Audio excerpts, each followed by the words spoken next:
The threat of quantum is starting to approach digital assets and crypto. Today, we're going to break that down for you. Is it real? Is it not real? Well, we'll find out.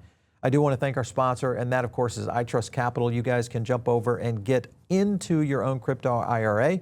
You can do this with both assets on risk assets or digital assets, or you can jump into even silver and gold, all available over on iTrust Capital. Very easy to set up too.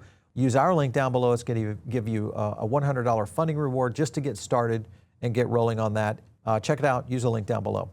I want to go over to the idea of quantum. We keep hearing more and more on this and the subject around digital assets, and we'll talk about traditional assets as well. Well, Michael Saylor addressed this, and he had a very interesting outline here that we kind of pointed out on this slide. And the question was, did he believe it was going to happen? He still thinks that it's 10 years away. Now, Lyn Alden, who you have seen on our show many times, Lyn went in a little differently and said this might be an issue we need to pay attention to. Take a look at this clip. Bitcoin tends to upgrade slowly. Quantum resilient signatures take up a lot more space. So when you have a pretty limited block space, I mean, this is a trade-off.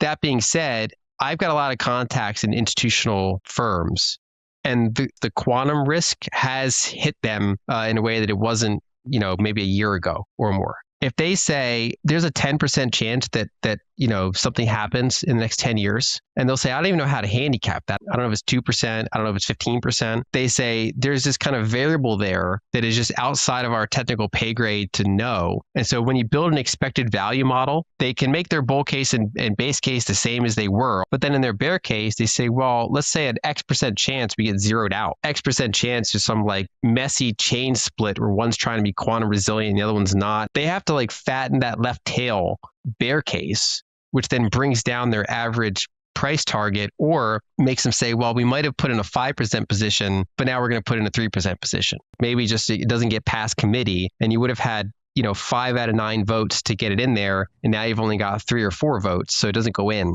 I do think that it actually has impacted price this cycle. All right, so Lyn, I think, is very pointed on that, and that is that we are seeing price impact of the risk of quantum. So we thought, let's get one of the world's experts on this. So coming on today is Yoon Auh, who is the founder and CEO of Bolts and Nuts and Bolts Technology, but Bolts Technology. Great to have you there, Yoon. How are you? Thank you. Nice to see you, and great to be on this program.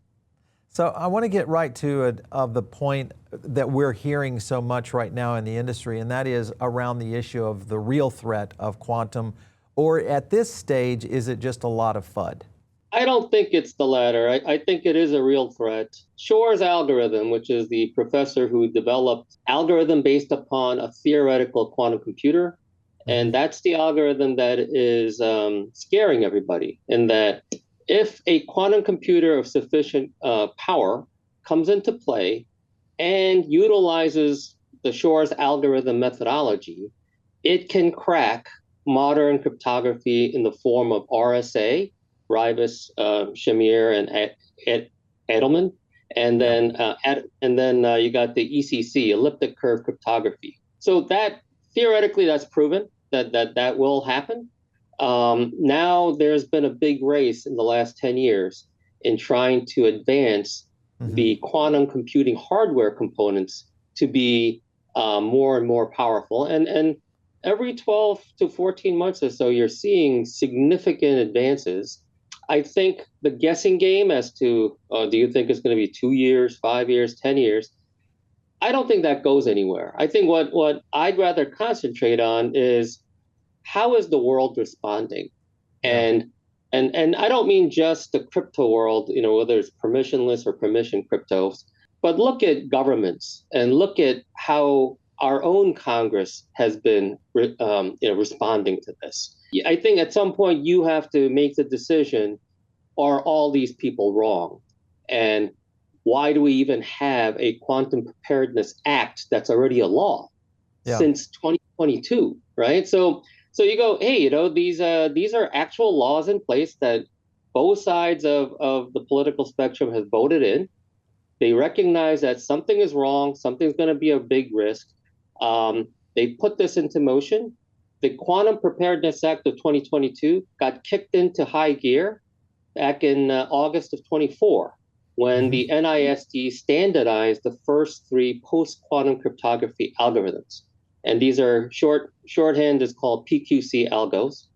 And with the kickoff of three standard algorithms that the US NIST supports, now everybody in the government, the federal government, including all the military departments, have to abide by some sort of schedule. And the NSA has put forth a schedule that everything under their umbrella has to be quantum resistant within about the next 8 years as a drop-dead date. Now, we go further. So in the sensitive components of the federal government, they're like any brand new systems that have applied cryptography has to have PQC compatibility built into it right from the start. So this is already starting. And then you have all the other nations. Australia turned around and said, no, we're not waiting until 2033. We're going to turn it to 2030. UK, India, I think India just came out 2027, 2028. It's very aggressive. So all of these governments, they're not, really working together. They are following their own experts and research. And you have to kind of scratch your head and say, why all the commotion? Why all the urgency? And it's because it's going to take a multi-year effort. We have so many systems that's been ingrained with cryptography in the last 4 or 5 decades that it's going to take a long time. And any openings that we have where we don't cover that vulnerability will be exploited. That'll be an entry point for our adversaries and hackers. So obviously, crypto being a cryptography-based digital asset layer, but you also have in the traditional finance world security mechanisms that are also, cryptography-based. Why would crypto be at more risk than traditional finance? Because I'm assuming this being one of the major attack vectors being the financial industry overall. That's a great question, and it goes to the heart of the difference of what is popular crypto and blockchains versus what traditional finance does. Traditional finance is they create a lot of moats, right? So it's very centralized per institution. So JP Morgan has their own server systems, they have their own enclaves. And in order to get there, you got to go through many, many layers of security that's controlled by JP Morgan. Crypto things like Ethereum and Bitcoin are distributed, decentralized. Nobody really owns it. There's no central governance. Governance is by sort of, a very informal voting process. And there's really, it's a very chaotic mechanism. There's no real scheduling that happens. And so I think the main difference is that in a blockchain where you have your Bitcoin transactions, when you submit your transaction for acceptance, that transaction is a self-contained cryptographic message. And your entire value of whatever Bitcoin you own on that transaction that you're giving to somebody else or buying something is entirely protected by something called elliptic curve cryptography digital signatures. And that's it. That's the only difference between somebody taking your Bitcoin and somebody not. And if a powerful enough quantum computer comes along using Shor's algorithm or some variant of it and breaks that digital signature, you will lose your coin. And that is the main difference. Okay, so really it's the decentralized nature of crypto that really keeps it in the crosshairs of an attack vector here, as opposed to what you're talking about in the centralized side for traditional finance. I'm assuming that you could put digital assets behind those, and of course it kind of goes against the theory of what crypto is all about in terms of DeFi in general. How close are we to, say, China having a true attack vector on Bitcoin in general, specifically? How close would you say we are?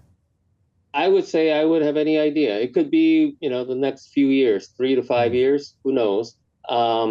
But my guess is as good as anybody else. I think they are working hard to put a lot of effort into the quantum computing area. I don't think you would say is, with a country like the resources of China, Yeah. Would their number one goal of gaining such a powerful quantum computer be to exploit Bitcoin? I think I have a hard time saying that that would be their top priority. I think it would be more of a geopolitical stance and how to Right. get ahead in global powers, right? Yeah. And influence. So I think when you're sitting from a crypto perspective, that is top of mind. But all of these efforts by nation states, I don't think that is their top priority in Okay. trying to gain quantum computing superiority. Well, I think it will depend, obviously, on how far integrated we get digital assets into, especially into Wall Street. If we do see a lot of these, regulatory alignments start to really come to fruition, that could accelerate the world, into a complete new, infrastructure here, all built around digital assets. To your point, that's where I think then it might be a little bit different. It'd be like attacking an electric grid if you want to bring down countries. Now you're attacking the core finance grid. I think one way to just maybe not the best analogy, but one way to look at it is like when you move into really old towns and old houses, you may have a piece of the water system that's still lead pipes, right? And how do they deal with that? Sometimes they rip it all out down to the street. Other times they just do more measurements, right? Yeah. So I think in retrospect, we know a lot more about lead poisoning than we used to do like 100 years ago. So I think you have to kind of think about it that way. If you know that risk is there and you're going to move in with a new baby into a new house that already has known lead pipes, what are you going to do, right? Are you going to live with that risk just by testing it, or not take that risk and just rip it all out, or buy a new house, right? That's a good point. I think that's the way to think about it, is that if you know a risk, do you deal with it? If you have a solution, do you stave off that solution, right? Yeah. And I think we have plenty of solutions. And what are we waiting for, right? Yeah, exactly. Yeah. What category of blockchains do you think would be most vulnerable right now? Any blockchain that exposes their blocks. Okay. Right? Well, so that's getting into quite a few. So regardless of permissioned or permissionless, the idea of a blockchain is that your blocks are in public view. Yeah. All right. Well, and if it's in public view, every block is full of transactions with elliptic curve cryptography signed signatures. And if those can be broken, you could create chaos. Yeah. Which ones that you've seen that maybe of the blockchains that you've seen out there that potentially have the capacity to be most or best positioned to succeed against quantum threats? Every blockchain has that capacity. I believe that they might not have thought about crypto agility, so the ability to change ciphers very quickly in their formation and in their original architectures. But I think that level of crypto agility is possible with a retrofit, and you have to do it. I believe there are certain blockchains that have much more, permissive block sizes. And those are going to be much easier to change because the nature of these post-quantum cryptography algos are bigger keys and bigger signature sizes and more computational power than elliptic curve ever required. Well, I know Vitalik has committed quite a bit toward getting quantum resistant. Obviously, Ethereum up 10%, over 10 years, 100% uptime. Maybe ETH would be one of those that could kind of go in that direction.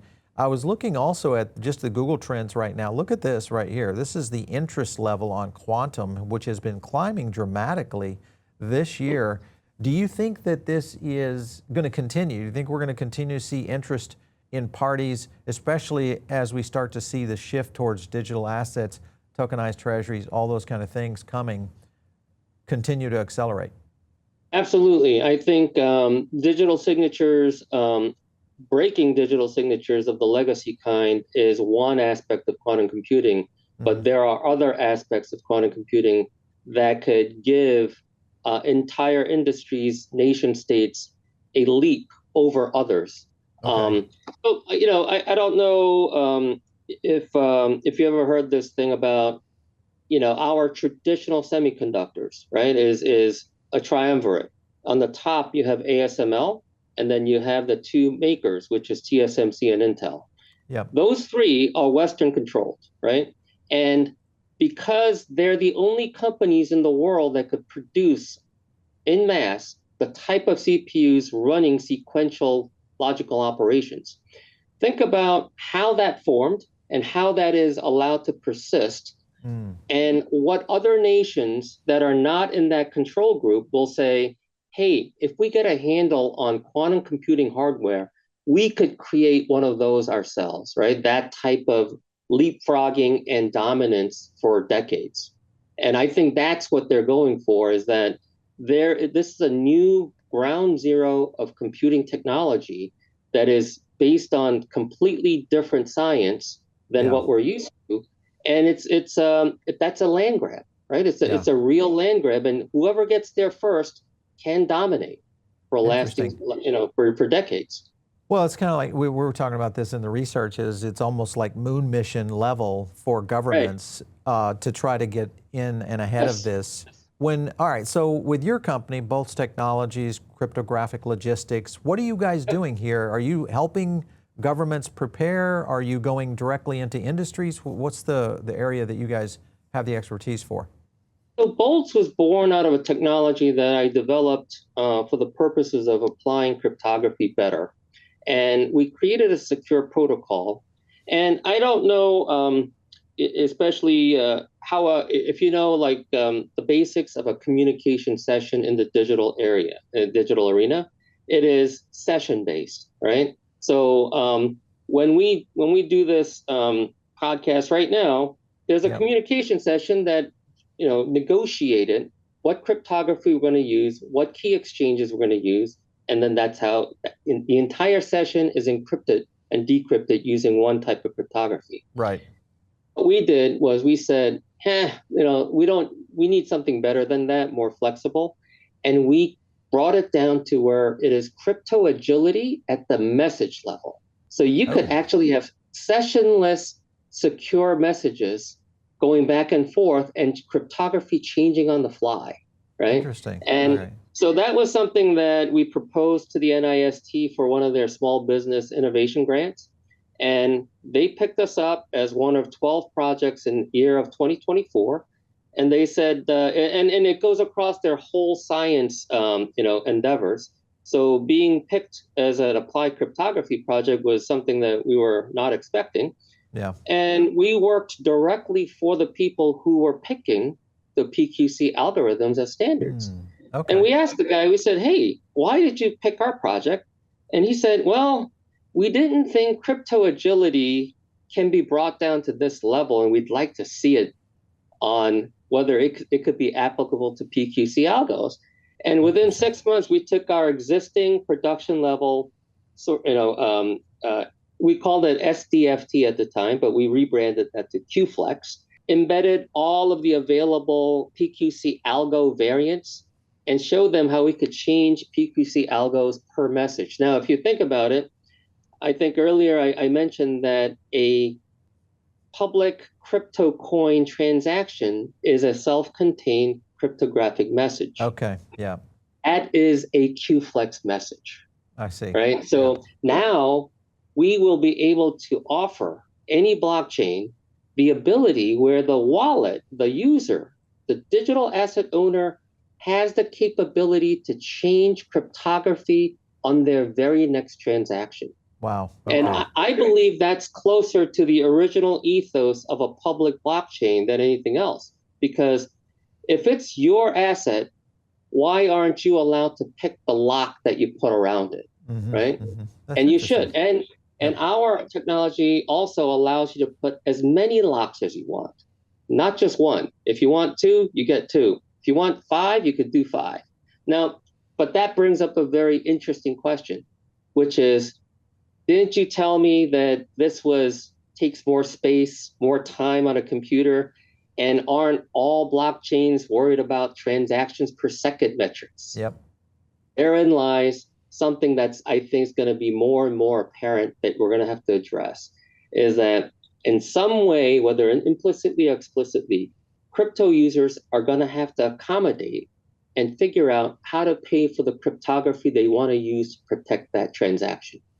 Because if you have a very important transaction, you go, hey, I want to put 2 digital signatures on it. Right. Node is going to pick that up for the same price. They're not going to. They're going to be like, hey, you're going to have to pay me more because I'm going to have to use more cycles. Right. Yeah. And so, but if you think about it, you go, if you leave it to every blockchain to just come up and pick their best guess, why is that not the answer? Because if you leave it to all the blockchains to kind of, pick their own choices and be monolithic about the cryptography, they're all going to boil down to the fastest, the smallest. Right. And what if you're wrong, right? So yeah, that's the issue. That's an issue that doesn't get talked about much. But did you know that in applied cryptography and the science of cryptography, there's only been one provably secure, mathematically provable, secure algorithm, and that's called the one-time pad. And the one-time pad for digital commerce is practically useless. So everything besides the one-time pad is an educated guess. And at any time, you will be theoretically, any of these can be, broken. You just don't know. The only reason we trust AES on the symmetric side, RSA and elliptic curve on the asymmetric cryptography side, is because we have decades of usage. And so far, nobody's broken them. All of these PQC algos are new. There's no roadware.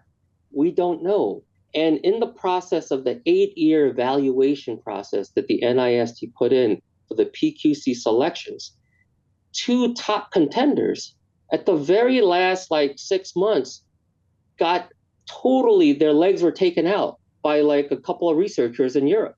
They showed a flaw in how the algorithm was running, and they took a 386 or 486 type computer and broke it. Not even without quantum computing. There was a flaw. Nobody saw it for several years. It could happen to any of these quantum computing resistant cryptographic algos. And that's the thing. That's the danger of a blockchain saying, oh, I'm going to be a self-taught cryptographer, and I'm going to determine this is it for everybody on my chain. I think that's a risk that you shouldn't take because there is no proof. Okay, so what in the future, what would private keys look like? I mean, because that's kind of one of the core elements of being able to secure your crypto. What would that look like in a world that you think could resolve post-quantum? I mean, the private keys in the wallets for these ciphers, they're going to be of all different sizes. I believe that people will choose different signature types for different value assets. Okay. And if you have a very, if you're going to use Bitcoin to pay for a cup of coffee, use your smallest coin amount and use the cheapest algo. Who cares, right? Yeah.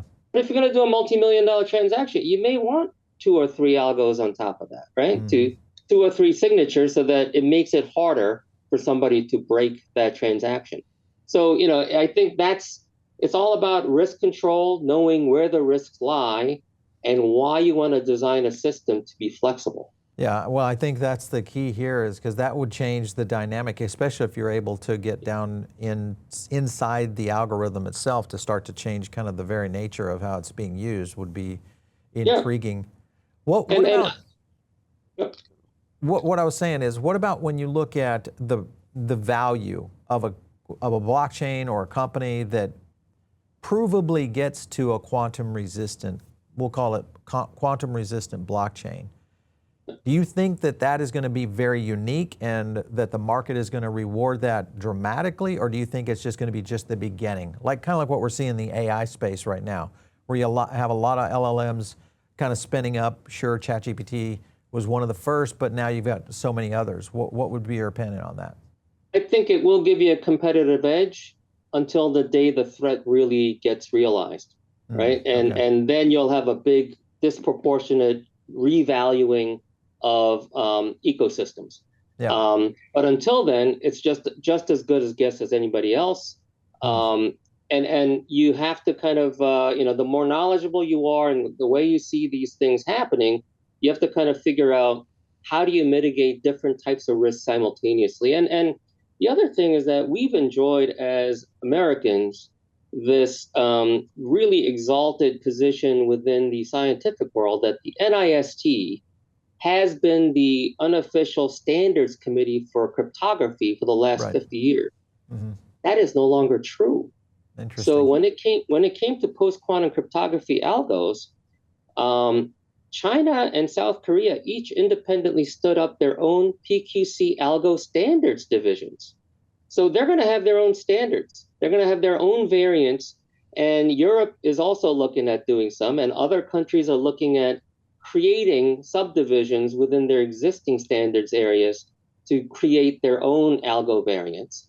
And this is really because of some of the unpopular decisions that were done several decades ago. Remember the Clipper chip? There were some, theories of like certain ECC elliptic curve cryptography parameters that were more friendly to certain intelligence agencies and whatnot. So I think there's a little bit of distrust, but if you live in a jurisdictionally compliant cryptographic world, it makes our systems work a little bit harder. And you need crypto agility that is jurisdictionally sensitive. And that may not bother public, sort of like Bitcoins and Ethereums. But for a lot of the institutional and TradFi motivations to do sort of these real world asset systems, they are TradFi that may live in different jurisdictions, and they may have to, accommodate and be compliant. How do you communicate to others on a common blockchain, right? I think that's where our technology and know-how comes into play, because it has a lot of these factors built in, and why you want to mitigate the risk this way. In a weird way, we say, hey, you're the user, you're the owner, have it your way, right? Just kind of like Burger King. How close, for the United States, do you feel that the U.S. is up to speed right now with the rest of the world around a defense layer for, quantum resistant threats in the future, or do you think we're just getting into it? I think we're well ahead in terms of how we think about it and having the tools to fight it. What we are probably behind on is similar to how, the undeveloped countries leapfrogged us in the cellular technology, right? Mobile. We have a lot of legacy systems that we really have to redo or, reconfigure and update. And we have a mass of them.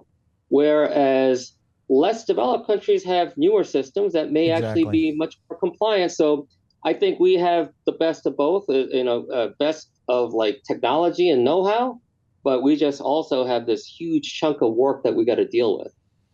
Yeah, well, you look at the legacy systems that run the very government, much less the ones that run the power grids, even the financial systems to a certain extent. You're talking about Python code and code that goes back, 2 decades to what's running most of Wall Street. So very interesting times ahead. I think we're going to be watching this one very closely. Where would people follow your work right now? We do post occasionally on X and LinkedIn, and we do have our Boltz Technologies .xyz website. Yep. And if anybody wants to see our NIST paper, we could obviously send it to them to show how hyper crypto agility at the message level works. We believe it's a very powerful technology and capability to have, and we'd love to teach and work with people to get this in there, because it is something that will happen regardless of what you think is the timing of quantum computing arriving. It is a thing that you go, hey, I know the risk is there. What can I do about it today? Right, exactly. And if you say yes to that, you got to do something. Yeah. Yeah, and a lot of the blockchain execs that follow our show, you guys know what to do. I brought up their X account right there, Boltz Tech, so it's Boltz Web 3, find them there. Yoon, thank you so much for coming on today. You've kind of given us some big aha moments here of what to prepare for when it comes to the digital asset space, so we appreciate it. Thank you very much for having me.